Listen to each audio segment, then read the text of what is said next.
for the Creative Activists Virtual Summit. What an amazing start. Didn't you just love the conversations today? I felt like I was sitting at the kitchen table with these three amazing, amazing women. And I know you did too. So I just want to spend a few minutes going over who they were and some of the highlights for me and some of the themes that emerged as we went through this. So the first person that we spoke to this morning was Kathy Eldon. She is a teacher, journalist, author, film and television producer in England, Africa, and the United States. In 1997, she launched Creative Visions Foundation, which is a global organization that supports creative activists to use their gifts and talents to change the world around them. It was inspired by the life of her son, Dan Eldon. He was an artist, an adventurer, an activist, and he was killed in 1993 while on assignment for Reuters in Somalia.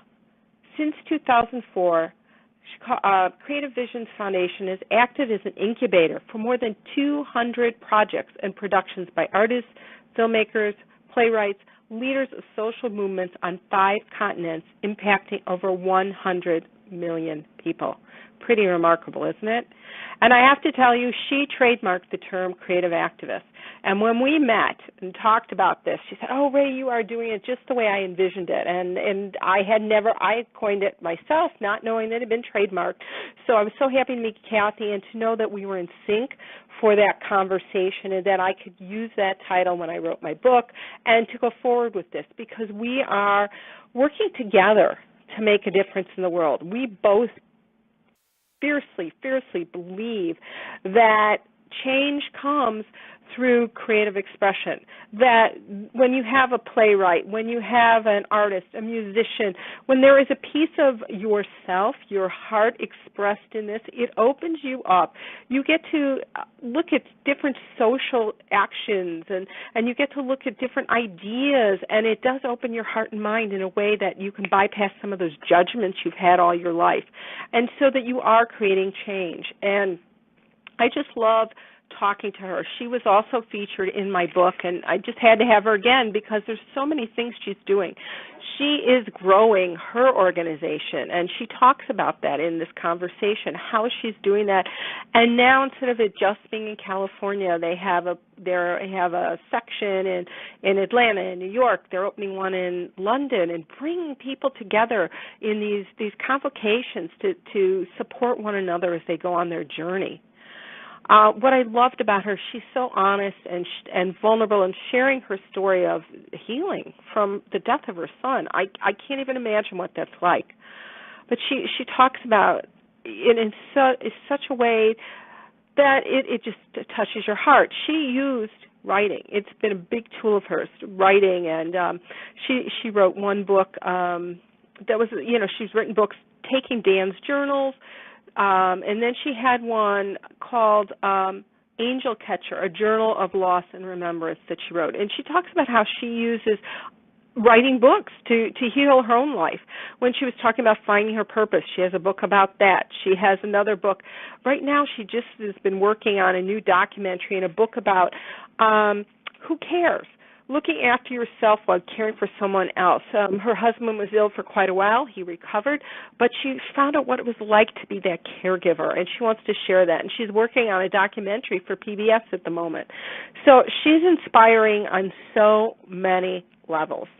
And I think what came out for me when we were talking, the thing that touched me the most are some of the questions. She believes that, she said, what are you going to do that is visible and vocal in your community?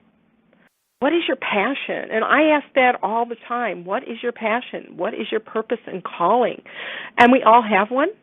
We may not be in touch with it at the moment, but there are so many tools out there to do that and ways to do that.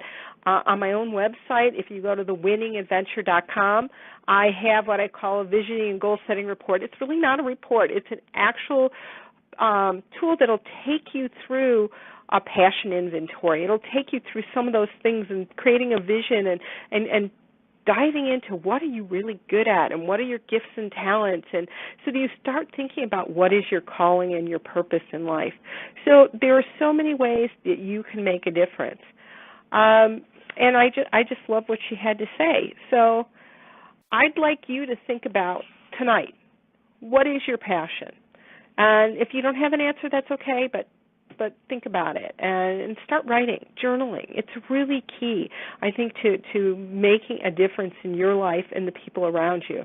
And then think about what do you care about? What is one thing that just, you're watching the news that bothers you, or somebody who's, in your life, maybe somebody's suffering from an addiction. Maybe somebody went through a serious illness. Maybe somebody died that you loved. What is it? I know my mom died last year, and I went through this. Oh my God, I didn't understand the idea of, we put our dogs down in a much more compassionate way than we do the people we love. I had to watch my mother suffer. And there shouldn't have been suffering at the end. She was very ill, and she was in pain, and no matter what they did with the morphine and everything else, it made me aware of something else that I cared about, about end of life. What does that look like? So, you never know what's going to come up for you, but just pay attention. It's what do you notice when you're out there in the world?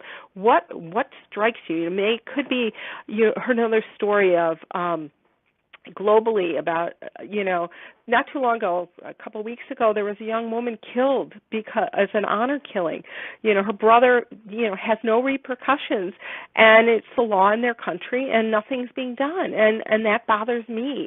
And it could be sex trafficking, it could be sexual abuse, domestic violence. There are so many things out there that we can be passionate about. So start looking inside. What touched you? What makes you cry? What makes you angry? So those are just a few tips for you tonight to think about, besides all the wonderful stuff that Kathy had. So listen to her conversation again. Make notes for yourself.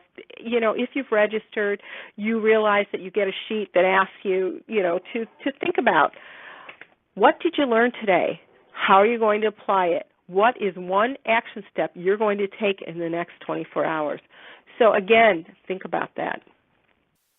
The second person we spoke to today was Crystal Mann, and she is the organizer and a storyteller at an interfaith community that's called sanctuaries.org in Washington, D.C., and she talked about this whole new model for bringing social justice people together with artists and spirituality. It was very powerful, something I'd not heard about, other than I actually found her listening to CBS.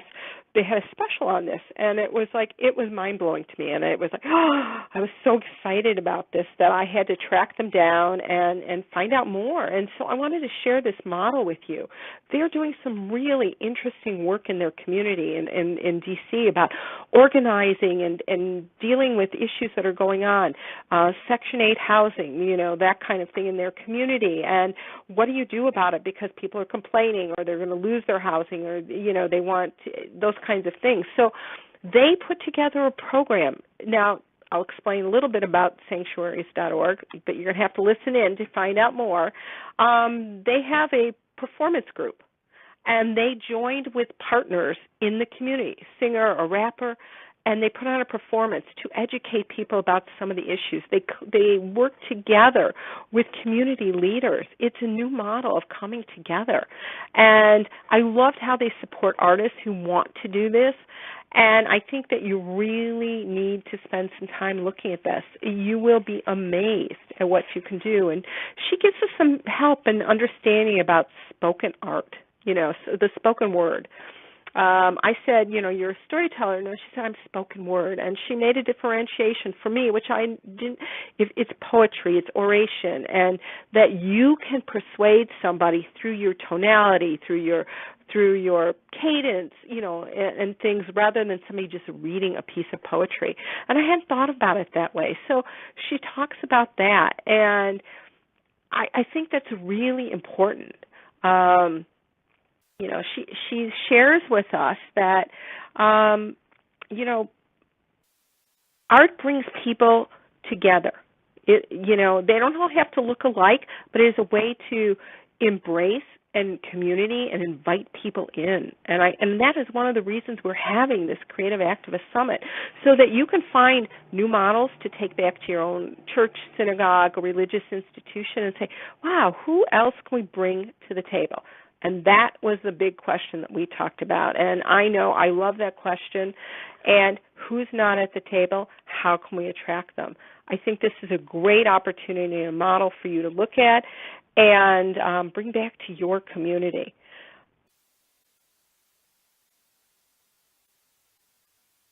So I think, too, to start thinking about when you listen to this, and, again, we are all in different places, and what 3 things you might have learned would not be the same 3 things that attracted me to the conversation. So I'm not going to tell you what it is you need to look at, but I think we need to think about what's your authentic voice. How do you define creativity? Where in your life are you creative? And do you have community to share your creativity? Some of these things are addressed in her conversation with you, and I implore you, if you didn't listen yet, take the time to listen. You will be amazed and excited and inspired to try something new. The third speaker for the event was Angela Rose. And Angela Rose is a speaker, author of Hope, Healing, and Happiness, Going Inward to Transform Your Life. She's the founder of PAVE, promoting awareness, victim empowerment surrounding the issue of sexual violence. She's passionate about a holistic life cycle, addressing in colleges healthy relationships and consent, first responder training, teaching survivors how to thrive. Our conversation was very powerful and rich. She shared her story of being abducted and raped and coming back and not being believed by the detective, and how important it was to have parents who were supportive, who believed in her.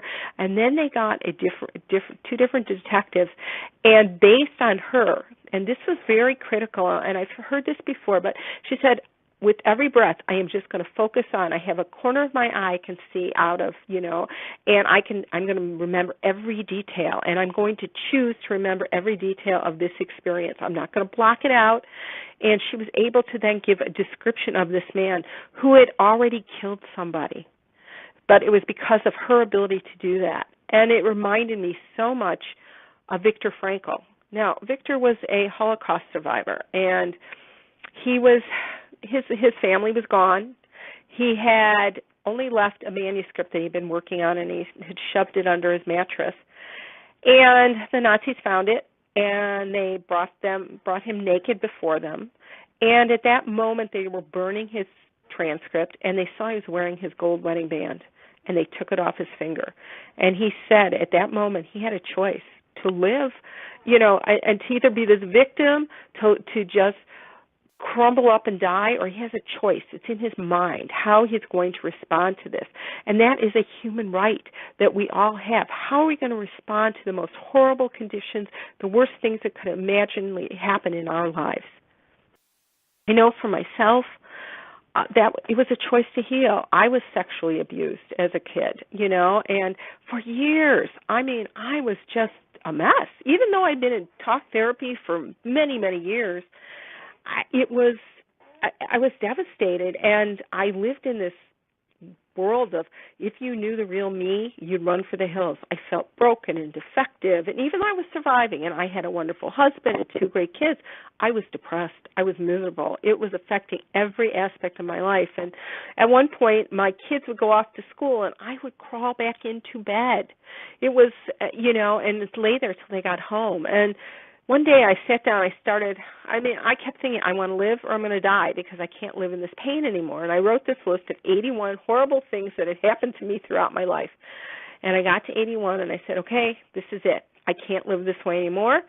And I chose to live. And I became what I call a self-help junkie. And it was a really, and I took healing in my own hands.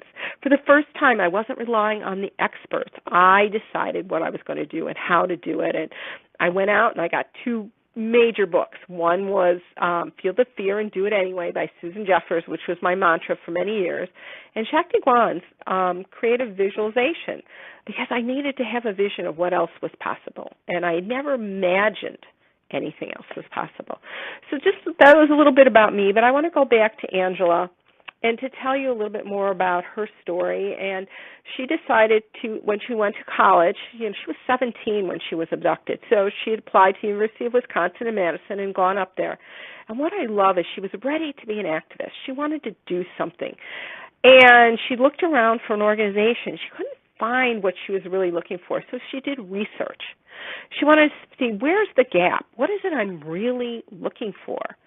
And she realized that there was no prevention programs that engaged both men and women in a proactive way. And there really wasn't any aftercare programs. Yes, we helped you. There were rape crisis counselors who could help you in the immediate, incident, but beyond that, there was no one else to do that. And so she started creating programs. And to this day, PAVE runs a program that is for credit at the University of Wisconsin. So she's done amazing things, and she has used, and continues to grow her vision and her mission. And I don't want to go into all the detail because, again, I want you to sit and listen to this, and it's extremely powerful. And there are so many ideas of what you can do to partner with people, things to look at, how to, she talks about her own vision of coming, where she wants to go and the plans and where she's headed. But one of the keys that came up for her were the two things that we talked about that I think are really important. She talked about art for healing, which, obviously is my passion. Again, art, I talk about art for healing or art for social change. Those are two areas that I am an expert and totally passionate about. So she's talking about music for herself and for victims, and they've actually used, she had a program where she, how do you get beyond a trigger? And so she talks about an artistic way to move beyond a trigger that was for her, and so again, I don't want to give it all away. I want you to go back and listen, but it is a great idea. And if you're in a community and you're part of an organization, there's some ideas you can take back to your community, and that's what I want this to be. This is the collaborative piece of being a creative activist, and this is if you're in a community and you don't have resources, this is a way to find out what you can bring to your community. This program, and if you're listening and you have other friends who are community activists, who are leaders in congregations, religious institutions, or looking for ways to connect and to create safe spaces for victims and to have conversations that are important, listen to this interview. And the last piece that I loved about this was we talked about self-care, how important self-care is, that we can get lost in our passion and our work and we forget about taking care of ourselves. And I know what that's like. There are days, I work from home, and so I know personally there'll be times I'll wake up at 2 in the morning and I'll work till 6, and then I got to get on with the rest of my day, and then I'm exhausted, and I set up a vicious cycle. So it is something to consider. How do you care for yourself and in the healing process as well as your day-to-day life? So think about tonight, what are the tools that you use to renew and refresh every day? Maybe it's a bubble bath, lighting a candle, reading a book, going to the movies, taking a walk in nature. Make a list for yourself of how you can take care of yourself in a better way. And I know that I added one little thing at the end when I sent you this wrap-up reminder. There is a Jim Carrey Secret to Life YouTube. And I think it's one of my favorites. It's a great inspirational video, and I would love for you to watch it. And in the meantime, I'm just going to play it, and hopefully you can hear it really well. So give me a second, and I'm going to set it up. Thank you.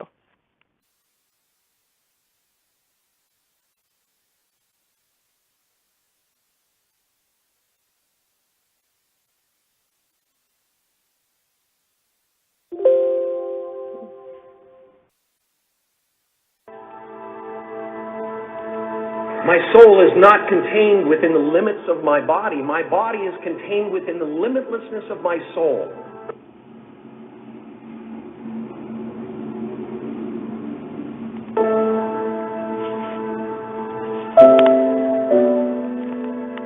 I've often said that I wish people could realize all their dreams in wealth and fame, and so that they could see that what will ever be is what's happening here. And the decisions we make in this moment, which are based in either love or fear.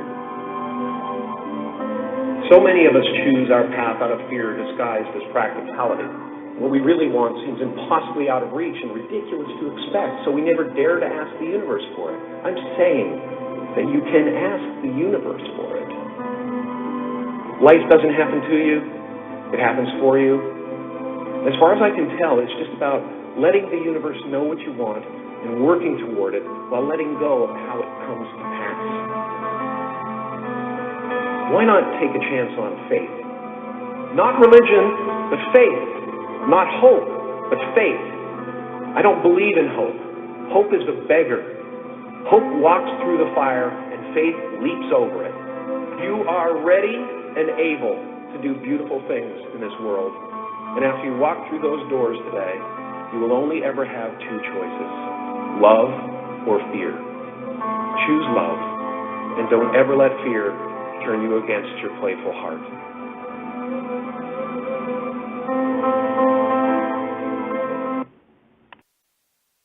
I hope you enjoyed that. That is always an inspirational thing for me. And I have a whole bunch of these, and every night I'm going to be sharing another inspirational one for you. I have these, and that's some of my self-care. So I just wanted to share something that was personal to me and what meant a lot to me. And I hope that you are having a fabulous evening, and you'll join us tomorrow for our fabulous guests. And I look forward to speaking to you again tomorrow night. And please write me if you have any questions. I'd love to answer them for you. You can write me at rayluskin@AOL.com, call in, and I'm available. So have a fabulous night. I know you can make a difference.